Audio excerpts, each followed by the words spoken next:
Okay, so if we wish to solve this equation, number A, we need to rearrange it into standard form. So that will give us x squared minus 2x minus 48 equals 0. Now we need to factorize it. So we're going to look at what are the factors of 48. We want to produce 48. That's 1 times 48, 2 times 24, 3 times 16. No? Yeah, 3 times 16. That's still not there. We want ones that are closer together because it needs to have a difference of 2. So maybe we can go for 6 times 8. So once we've found the factors that are going to work, we look at the signs. This sign here is negative, so 1 is positive, 1 is negative. So we get x plus, x minus. Now we want to find the factor pair where one factor plus the other one is going to give us minus 2. So we're going to need 8 to be negative.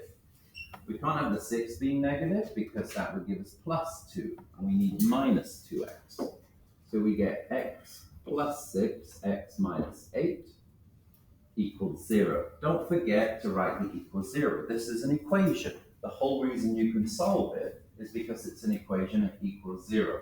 A lot of you just write it as a pair of factors, forgetting that it's an equation.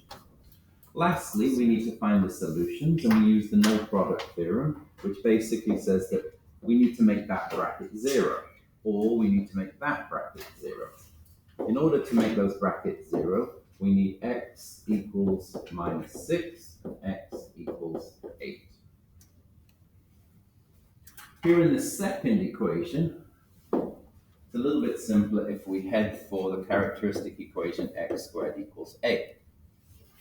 So we do that one to begin with, and it will give us 2x minus 3 squared equals 49, which is a square number.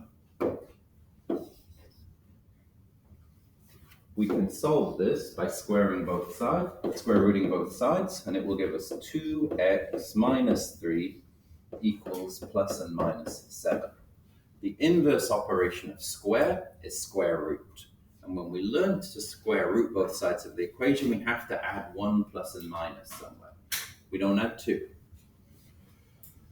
Now we just solve it. This will give us 2x equals 3 plus and minus 7, which will give us two possibilities, either 2x equals 10 or 2x equals minus 4, which will give us two solutions, x equals 5, x equals minus 2, when we divide through by 2. In equation C, we don't have the coefficient of the x squared term equal to 1, but every number is even, so we can cancel out the 2's by dividing through by 2, and we'll get x squared plus 54 equals 15x.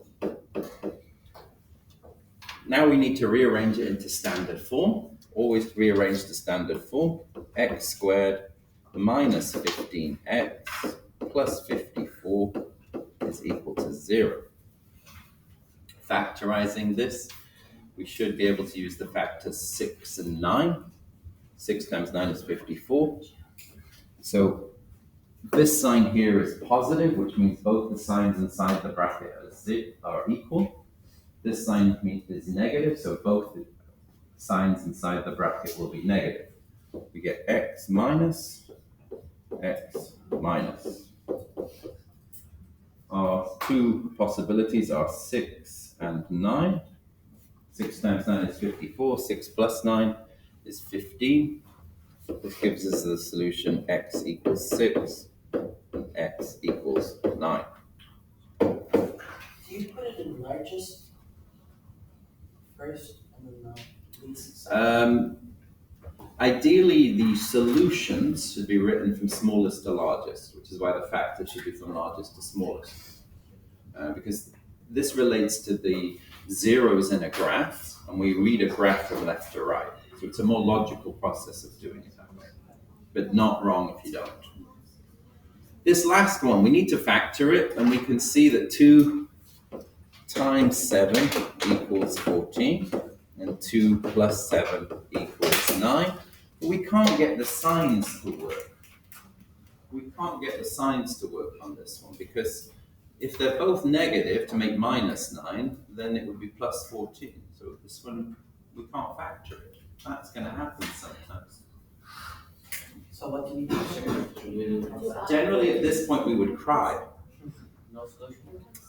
No, there is a solution possibly, but we need to find out, and we need new techniques. So not all equations factorize nice and neatly into factors, which means the answers are probably not going to be whole numbers. Oh. So we need a new technique, and that's today's lesson. What's the answer? How do you do it?